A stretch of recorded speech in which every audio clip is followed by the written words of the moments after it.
I do want to let everybody know that we will be having a recording of this webinar available for you and the slides and collateral material. So without any further ado, as people are signing in, let me go ahead and introduce you to your panelists today. We'll first be hearing from Dr. Eric Beyer, who's both a medical doctor and an MBA. He's the Chief Medical Officer for Metagame. Then we will be hearing from Derek Griffin, who's the District Manager for Advanced MD. Then the Vice President of Business Development for Metagame, Robert Romero. I'm Clint Hughes. I am your host and Master of Ceremonies and Controller of the PowerPoint for the webinar today. So, first of all, I'd like to introduce our Chief Medical Officer, Dr. Eric Beyer, to kind of give you an overview about the state of healthcare today and setting us up for our webinar this morning. Doctor? Thanks very much, Clint. We can go to the next slide. So the starting point for our discussion today is, what is your plan for ICD-10 success? At the end of the day, a medical practice is a business, and one of the key requirements for a business is strategic planning. The value of strategic planning is that it identifies and prioritizes the key opportunities and threats which face the medical practice, and a strategic plan also identifies important gaps regarding resources and expertise to address these opportunities and threats, and then formulate a plan and responsible persons to take advantage of the opportunities and manage the risk of the threats. Unfortunately, for a lot of medical practices, they're very busy, and strategic planning is one of the things that often gets deferred and even not done. However, ICD-10 will be a major change and transition for all medical groups, and not having a plan to address the ICD-10 changes poses a significant financial risk for the practice. In addition to having a good plan, it's vital for the practice to have financial metrics in place that help ensure the practice is performing well prior to ICD-10 implementation. These metrics can then provide a before and after perspective, both for early identification of problems resulting from ICD-10, as well as resolving the problems before they snowball into a major cash flow issue for the practice. So in this webinar, we'll be providing you with a high-level overview of how to plan for the ICD-10 transition, as well as providing 5 key financial metrics that we believe are very important to effectively monitor and manage the financial impacts and risks of the ICD-10 transition. Next slide, please.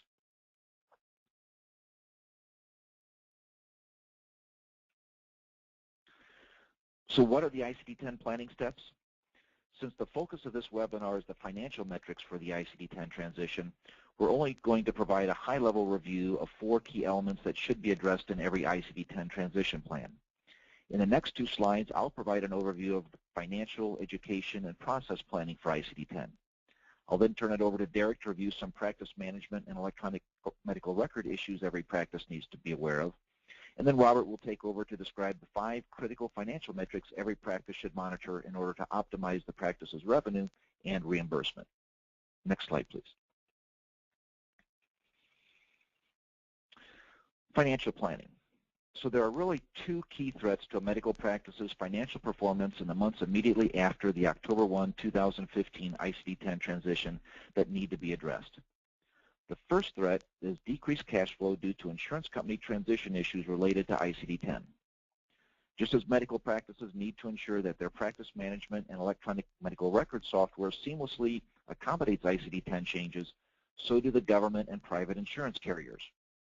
If there are any glitches in the insurance carrier software programs, claims processing workflow, or their payment methodologies, the result will be delayed and perhaps even lost payments to providers.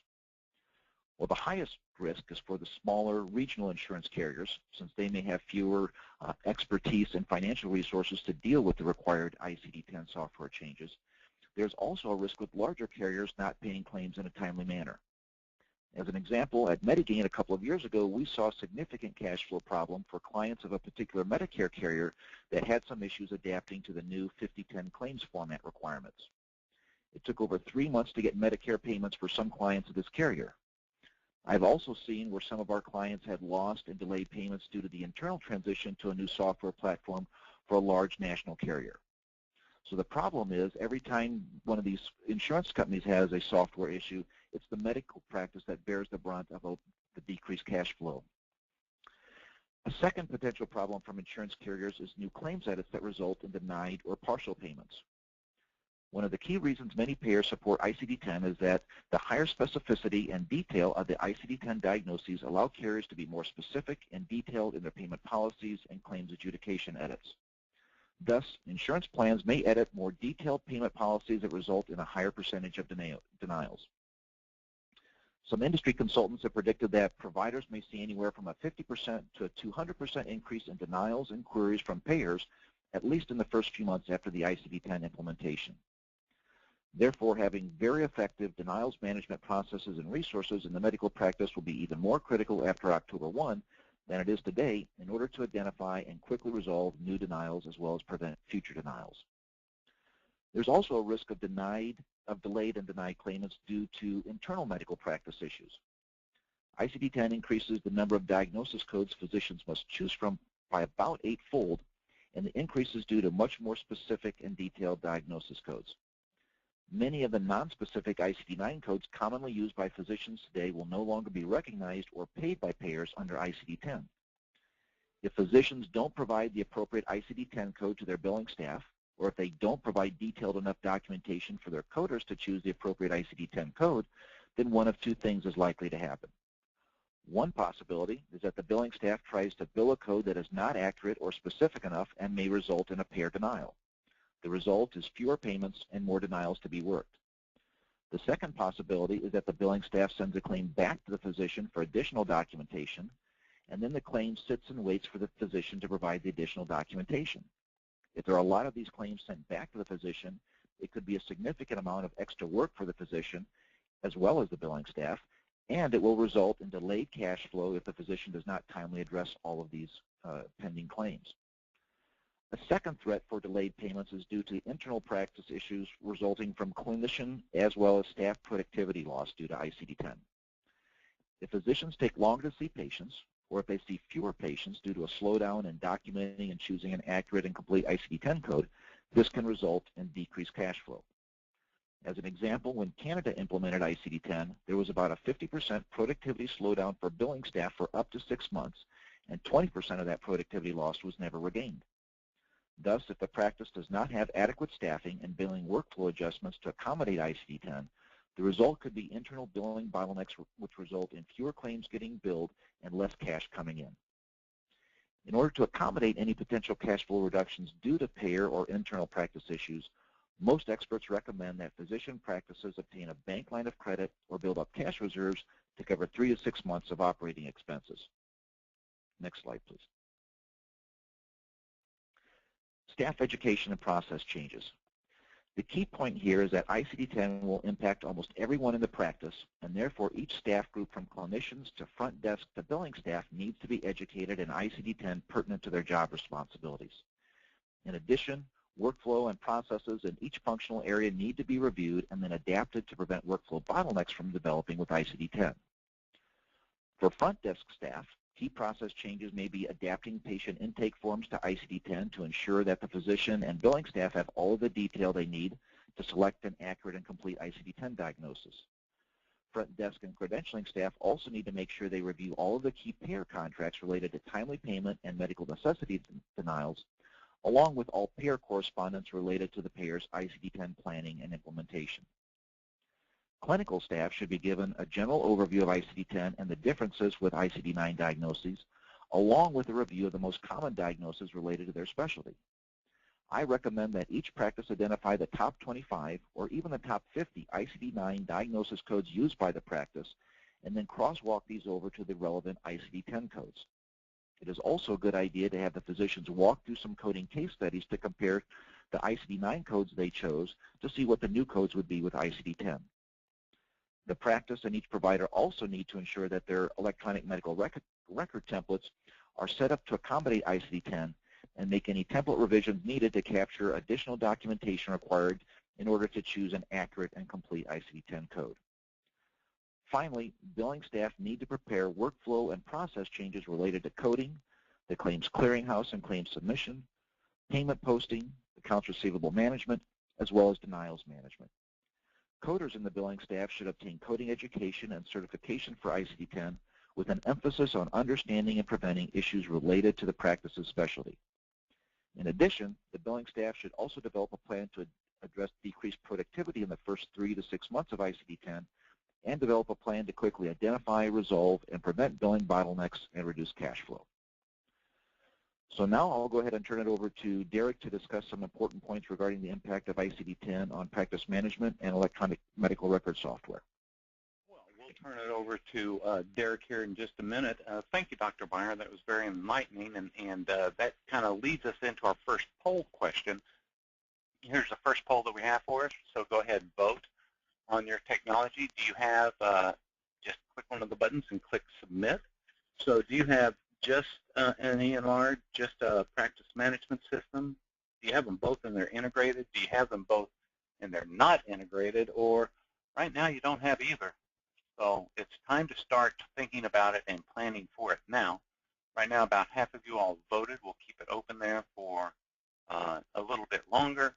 So far about half of you all have an integrated EMR and PMS. So that means that another half of you might just have some concerns. We'll keep it open for about 10 more seconds on the voting. So that's good. I'll go ahead and we'll close this, and then we'll share the results with you all. As you can see, that 53%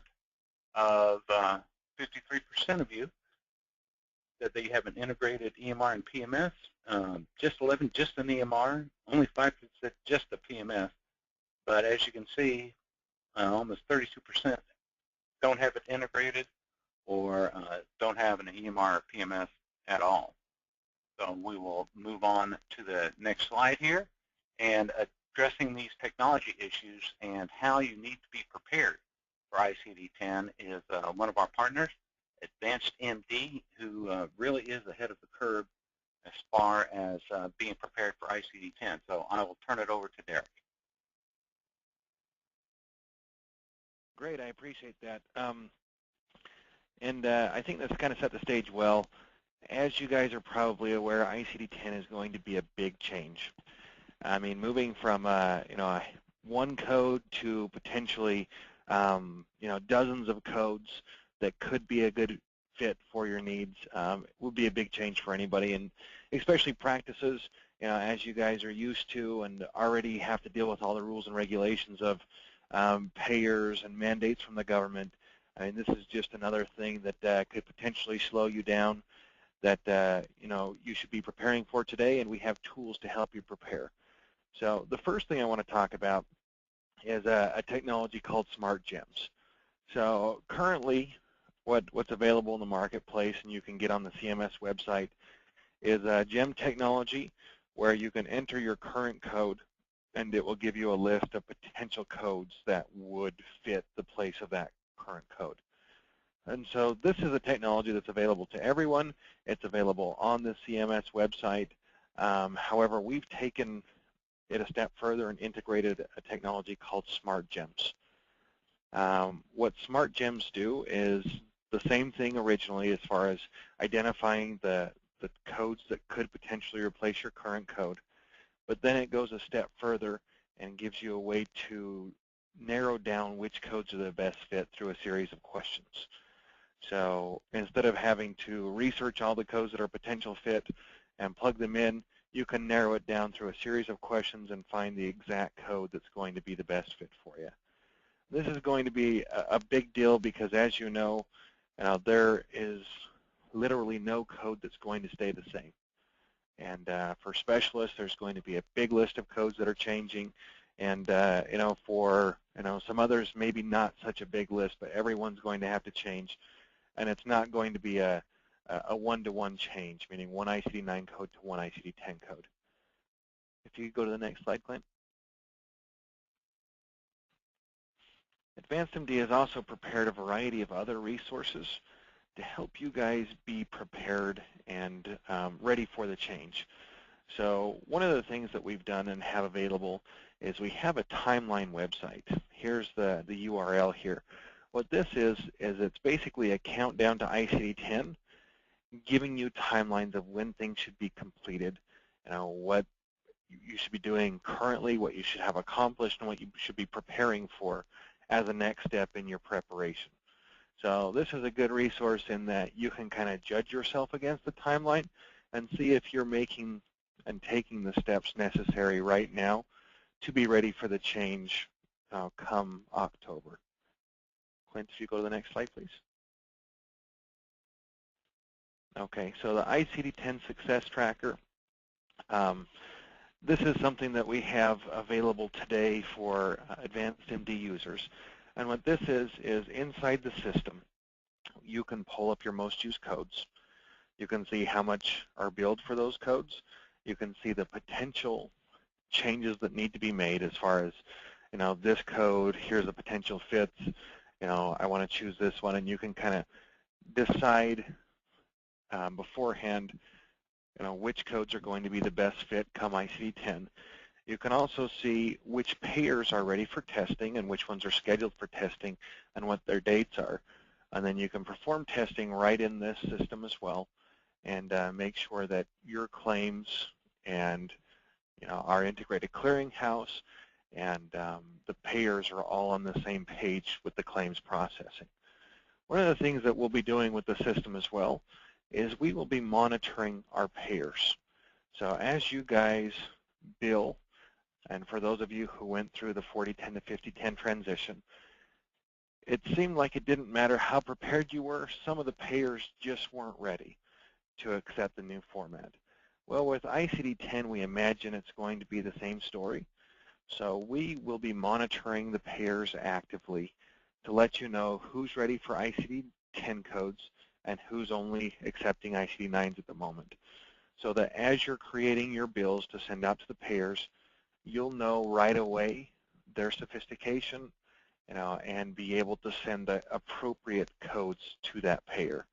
And that's something we'll be monitoring for you real time so that you guys can actively continue to collect money instead of sending them to payers and hoping for the best, hoping the payers have made the change as well.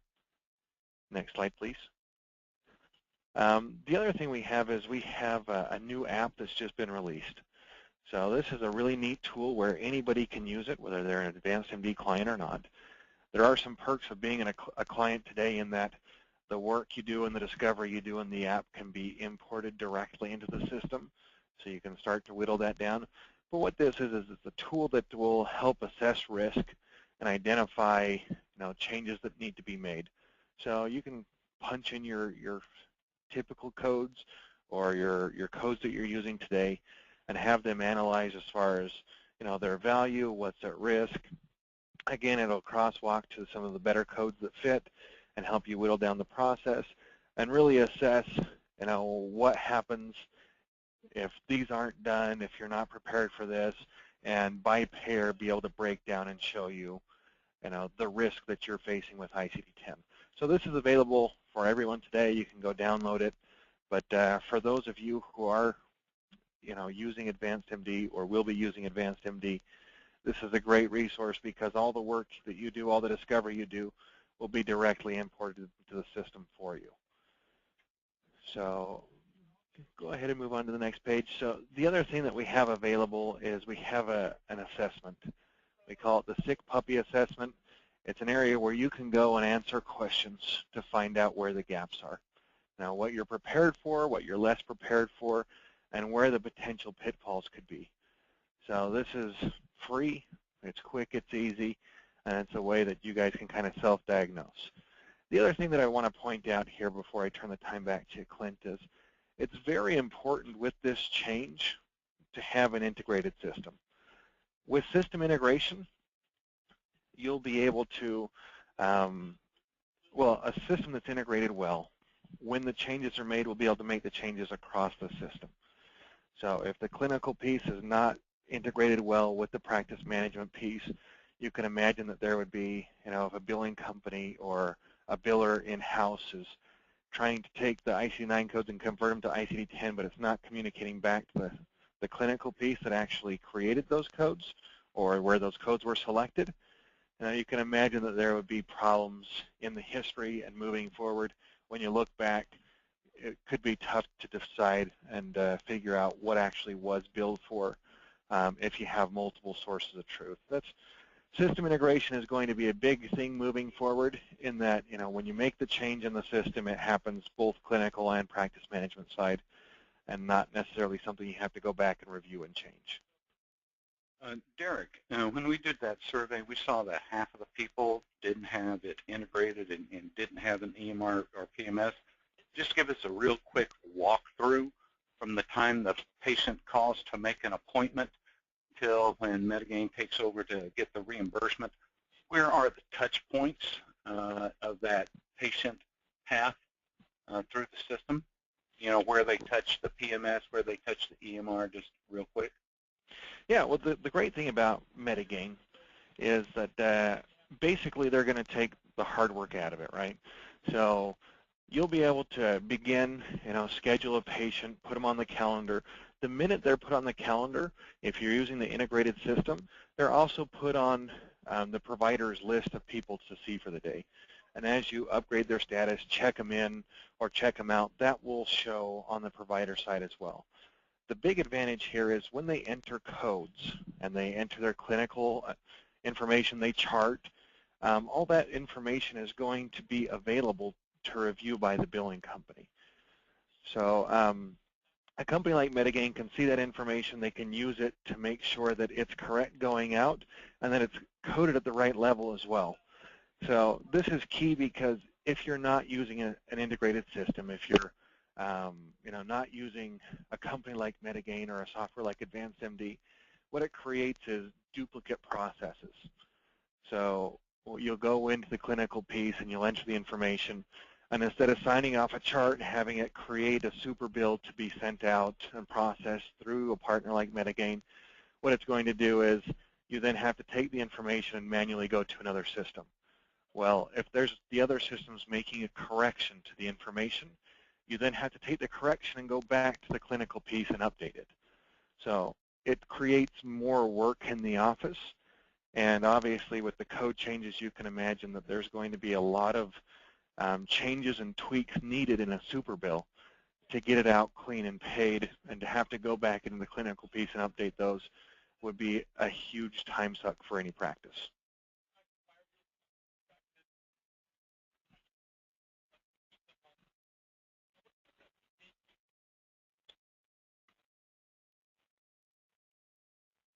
Clint, back to you. Oh, yes. Sorry about that. Let's go back to do this next poll here, because having the software and everything is important, but what really matters is the money in the bank, and you can't manage what you can't measure. So part of it is for financial statements. So go ahead and choose whether it's daily, weekly, monthly, quarterly, or yearly that you get these reports to where you can follow up. As Dr. Beyer was talking for the technical difficulties, your practice is a business, so you have to keep on top of your financial reports to know where you are. So we'll go ahead and we'll close this. And just about half of you all have voted, so give you just a couple of more seconds to put in your vote, submit. So let me go ahead and share this with you all there on the screen. So as you can see, about half of you look at a monthly, almost 40% weekly, daily 25%. That's great. You do need to stay on top of those financials so that you know what's coming up next. So on this next step, I'm going to turn it over to Robert Romero, the VP of Business Development, because these are the 5 critical metrics that you'll need to monitor. Be sure that you are getting all the reimbursement that you deserve, especially during this tumultuous time of the transformation and transition over to ICD-10. So, Robert? Thank you, Clint, and thanks everybody for spending some time with us this afternoon. Hopefully we're going to give you some information that can really help you going forward. And the metrics I'm about to review with you are important to look at today and month over month, but they're even going to be more important right before and then right after the implementation of ICD-10 to make sure you have no drop-off in your reimbursement. And if you're using a combination of a top-tier system like Advanced MD and a well-known brand name professional billing company like Metagame, then we've got you covered. Otherwise, let us know where we can possibly help you. So the first test is a pretty simple one, and we use just kind of a production summary to go in and find certain trends and certain metrics. But the first two ratios that we're going to talk about, one's fairly simple and one's a narrower version of the same one. So the simple version is your overall collections ratio. In this example, the chart shows 54%. It's that little green number. If you trace your finger about across the middle of the top numbers chart, we actually omit the last month, and it actually moves it to 55. So we're going to use that. 55% is the overall collections ratio, and that is simply the money in over all the charges that went out.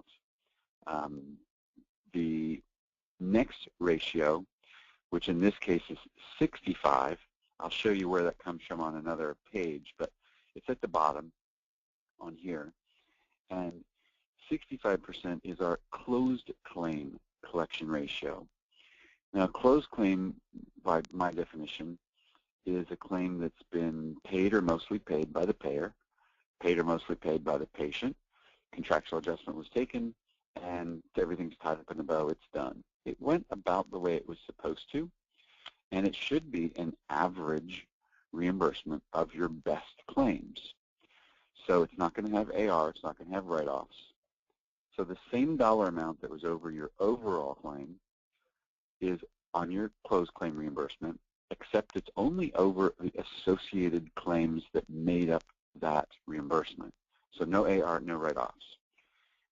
The differential between the two, if this particular group, 55 is their overall, 65 is their closed, the difference between the two is a target dollar amount that answers the question, what if all of my claims came in as good as the average of my best claims?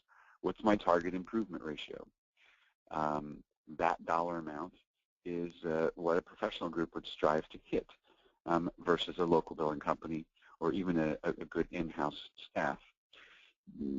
Generally speaking, we're supposed to have unlimited manpower and expertise to address those claims all the way through to their final adjudication. And that's what typically makes the difference. So the next ratio or reimbursement rate that we're going to look at is the reimbursement rate for closed claims. And Clint, you can go on to the next page for me. Thank you, sir. By payer and by CPT. And all we do is we take... These are real-world numbers of practice analysis that we have done for people, but different sheets for different practices, and some of the things have been changed, but these are real-world numbers, right? Yes, and we kind of blanked out some of the names, and these aren't from all the same practice. I kind of grabbed a few different ones just to illustrate each test. So kind of look at these individually as test per test per test. Let's get the general gist of the test down and the theory and the spirit behind it, and I'll try to use each page to illustrate it. So when we're talking about reimbursement ratios, we're only looking at closed claims. So no write-offs, no AR, just the claims that went through, as earlier, the way they were supposed to go, or close to it. Now we want to take the reimbursed claims and just the associated charges for those claims and slice them back into, on this page, payer, and in a second on CPT code, because we want to be able to compare, theoretically, if you have a good flat fee schedule that's a 250 or 300 or 200% markup of your local Medicare allowable, then these numbers and these metrics are great to work against each other. Two ways to look at the reimbursement by payer. Look at your like payers versus other like payers. If you've got a Blue Cross and a Cigna and an Aetna, and they're all good commercial PPO plans, you look at the raw reimbursement column to see if you're doing better on one particular payer or the other. So contractual differences will move that percentage rate 1 or 2 points higher or lower. But in general, if you have a big swing between like payers, that means something else in the whole revenue cycle management process might need some improvement. At this point, we can't tell yet what that is, but we can tell what payers producing better than others. You can also use Medicare as a good baseline. So in this case, 27%. I'm going to compare that up to the very top Blue Cross Blue Shield, which is only 26%. And if you live in New York, you might actually get less than Medicare, but most parts of the country, your commercial payers should be a percentage or two higher than Medicare. And if your performance is below your Medicare performance, you could, this could be a good illustration that your claims aren't optimized or clean enough going in, or the follow-up isn't being done or being done well. A number of different things that it could be, but this is at first glance a good step and a good test to run pretty constantly to see your performance per payer. So the same type of test can be run with the CPT codes. So on the next page, we'll see the same exact numbers, and this is from the same analysis, but sliced by CPT code. Once again, you want to compare like codes performance, that reimbursement ratio column, the one kind of in medium blue, to other like codes. So if you have a certain procedure group, and there's 3 or 4 of them, then you want to compare your performance reimbursement ratio in and amongst that group. Don't look at these on a 100-point scale. Look at them relative to each other. And if you have a handful of clinical codes, both established or new patients in a grouping, then those are the ones you want to compare to each other. Are you getting better performance, meaning better payments, dollar for dollar, one code versus another? And keep in mind, if your fee schedule, all things being equal, is marked up equally across the board, say 2.5 times Medicare allowable, your target for optimal performance by payer or by code would be 40%, right? If you marked it up just double the Medicare allowable, it would be 50. Tripled it up, 33.5. So the next test I want to look at is write-offs. Write-offs today are probably one of the areas we focus on most when we do a practice analysis for a particular group. That and AR, of course. But we don't look at all the write-offs. So I'm going to encourage you to look at your own write-offs and just the one where the charges were completely written off in total. So there's a 0 payment, which means we totally gave away our service. This test, cut up by payer and by code once again, can help you understand where the write-offs are coming from per payer, where they're coming from per code, and is it a documentation issue, is it a clean claim submission issue?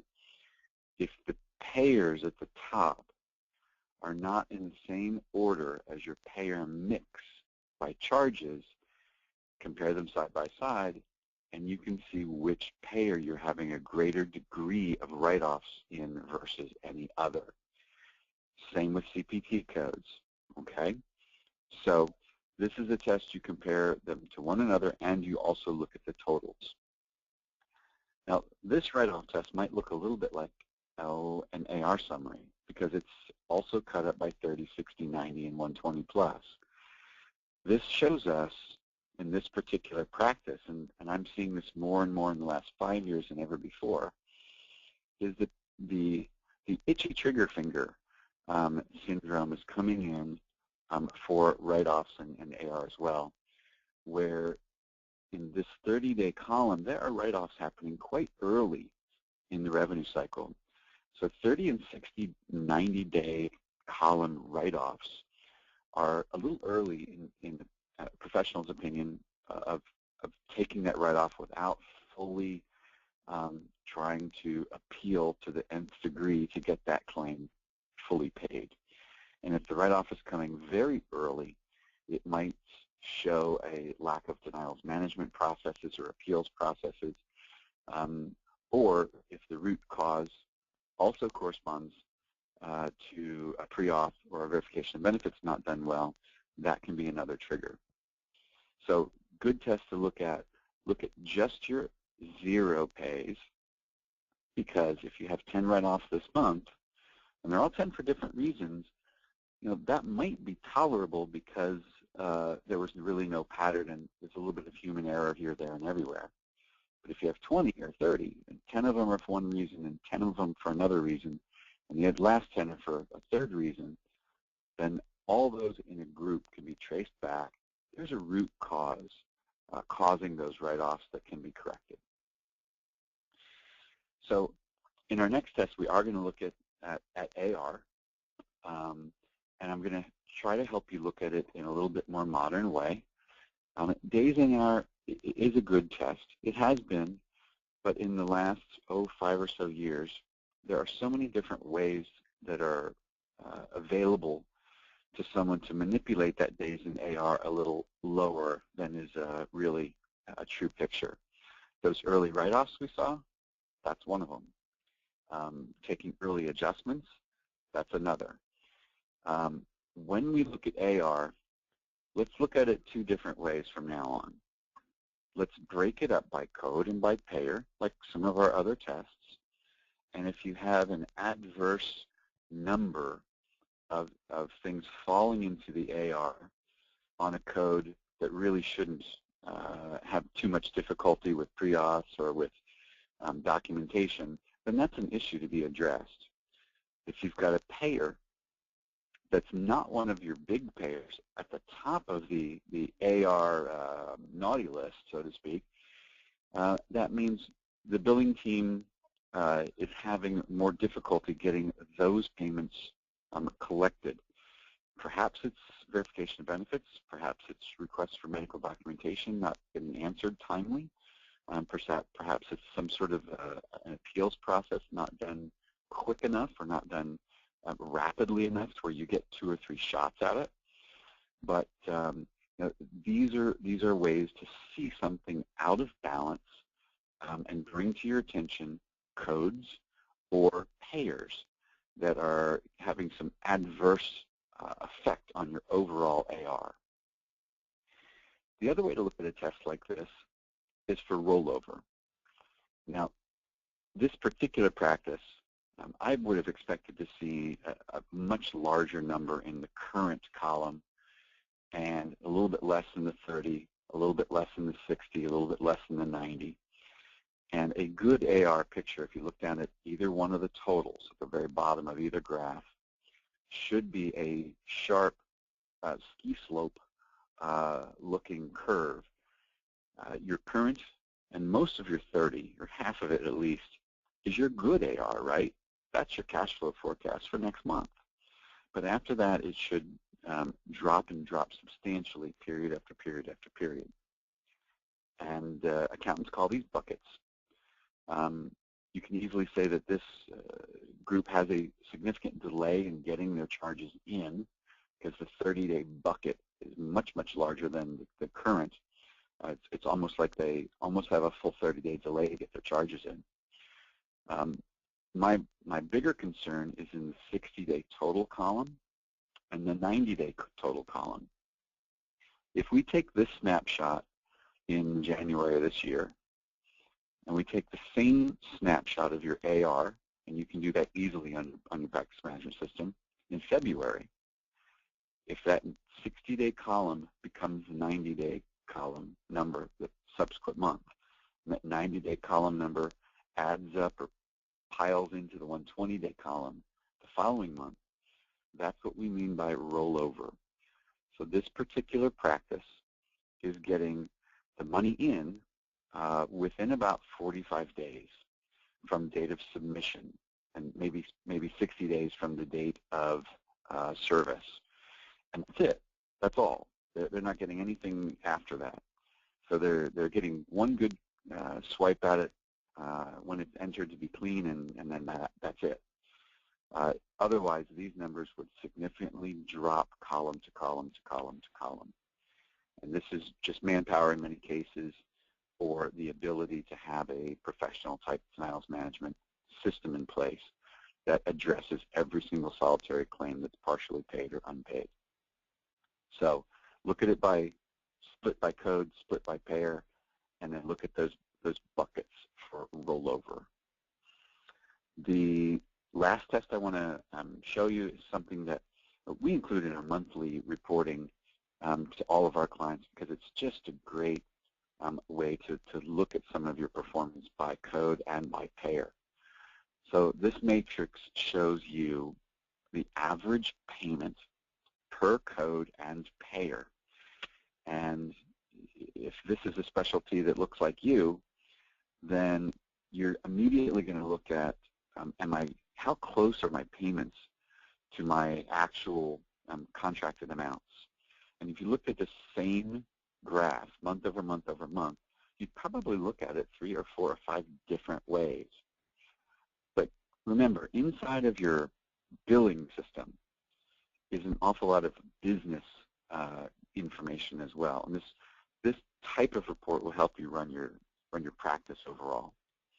So just a good glance at these different tests, and it's just so important to know them today.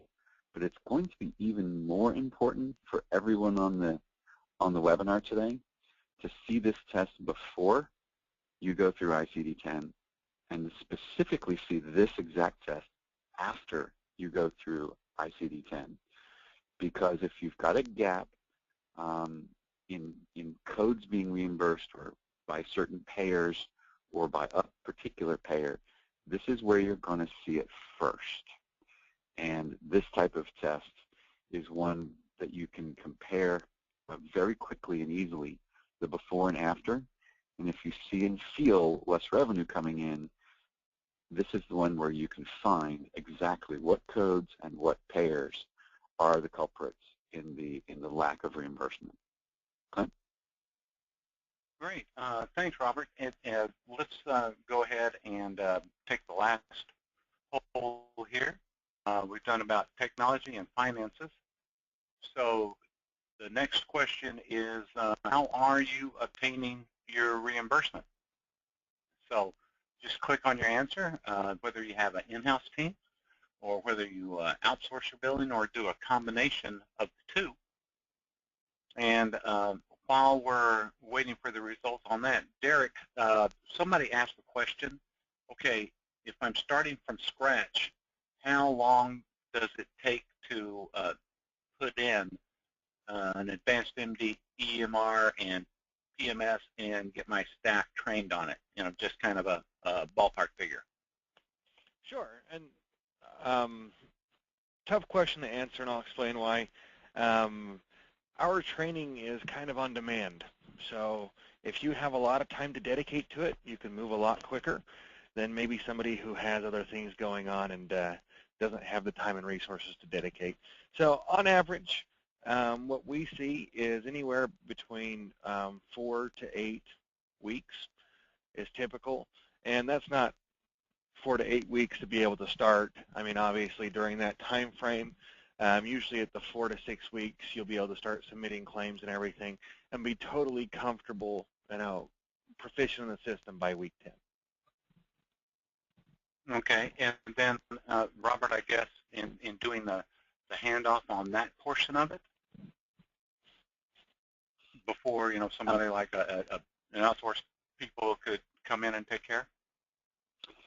Yes, and it's actually good if your billing company like Metagame is arm in arm with Advanced MD in the whole project process of implementation and going forward, because we can act a little bit like a client advocate or the practice advocate. This is a routine we go through very often, and I think our prospective project management teams work very, very well together to get the system set up, fee schedules loaded, EDI agreements in place for the practice. And then the practice really gets to focus on learning the scheduler, learning the front half of the EMR, and learning how to watch us, basically, so it's fully transparent, to go through the whole back half of the billing processes. So, 4 to 6 weeks is probably the fastest I've seen it work well, and 6 to 8 weeks is a little bit on the conservative side. So I think Derek's estimations are right on. Okay. Also, going back to your smart gym there, Derek, somebody asked again about smart gyms. Can you do this to figure out about fractures? Because we said orthopedics would be one of the ones that are greatly affected. Absolutely, and the answer is yes. The smart gym technology is going to take your current diagnosis code and tell you which codes would potentially be a fit, and then give you ways to narrow down, your code sets and find the right answer. So whether it's, fractures, or whether it's just a more simple diagnosis in a family practice, the process is going to be the same. It's just decision trees with questions involved to bring you down to the best code to meet your situation. And, oh, great. Thank you very much, Derek. And people, yes, we will be making a copy of the video, and that is a copy of the video available, and a copy of the slides, and also some other materials having to do with ICD-10. And one of the questions that came up in the last session was whether it's really going to be happening here October the 1st. And what does your research show, Derek, the way that you've been talking with the payers? What's the general consensus? I'm sorry, was that for Derek? Yeah, for Derek. Okay. All right. Is it really going to happen October the 1st? Sure. What are the winds that are blowing out there? Yeah, all indications say yes, and I know that that's been the case before, but what we see that's different this year is payers are actually giving us test dates. So dates when we can test with them to make sure that the format, or I'm sorry, not the format, but the codes are being accepted, and there's nothing that needs to be tweaked. So as opposed to the past years, in past years we've never had payers giving us days to actually test the functionality with them. So I would say that this year everybody's taking it more seriously. I think our chances of it actually coming to pass are much greater this year than they ever have been. All right, ladies and gentlemen, we do have time for a couple of more questions if you all want to put them in there. Here's the information, because be expecting either tomorrow or the next day we'll be sending out an email with a copy of the webinar and some of the free ebooks that we said. Send an email or call that number if you want to talk to Derek or Robert, and I have taken some notes, and some of you will be getting a personal call back. But do you have any parting thoughts, Robert, before we sign off? No, it's just I see, just as a summary, I'm in, and our business development team is in practices 2 or 3 times a day all across the country. And there are a lot of people that still need to do a lot of preparation. So if you're not using a system like Advanced MD that at least has a charge capture application as a stepping stone to the EMR for an iPad, you really need to I don't want to take Derek's thunder, but go on YouTube and Google or look up Advanced MD and iPad and see how simple it is to get even the toughest providers started, thinking electronically, so that they can eventually move to the EHR. And last thought is that in preparation, your software company has typically been one of the most prepared. Your billing company has typically been one of the most prepared. The practices also, it's been the payers and the clearinghouses historically that have been a little bit unprepared. So let's all just do our part to make sure that we've got everything just right, so that we can affect the biggest preparation ourselves and we're all at the mercy for the payers from that point forward. Oh, true. Derek, any parting thoughts from your side? Yeah, I just want to say that, with this change, I mean, this is going to be one of the biggest changes that we've had in healthcare in a long time. Just with sheer volume of codes coming in, if today you're having struggles, your reimbursements aren't well, your AR is out there, if that's happening today with ICD-10, you could be in big trouble. So I obviously am a big fan of, and will speak good things about Advanced MD all day long, but on the resource side, when it comes to having the right people and the right tools in place, companies like Metagame have routinely hit it out of the park for clients. So, and this presentation that you've seen today, a lot of these things are included in an analysis that they do on practices they speak with. So if this demonstration, obviously with you guys being here, there is some concern or some curiosity about ICD-10, take advantage of the resources and tools, because these are things that we have been planning for, Metagame's been planning for, we've been using our resources and our money and investing into the system, and Metagame's been investing into their resources, as well as keeping top-tier systems and using them when they talk to and bring on practices. So definitely something that today, if you haven't been making adjustments today, you're probably behind the game. And please use our resources. Reach out to us, reach out to Metagame, let us figure out how we can make this a seamless transition. Right, no better time than the present. Well, thank you very much, folks. Be looking for email coming.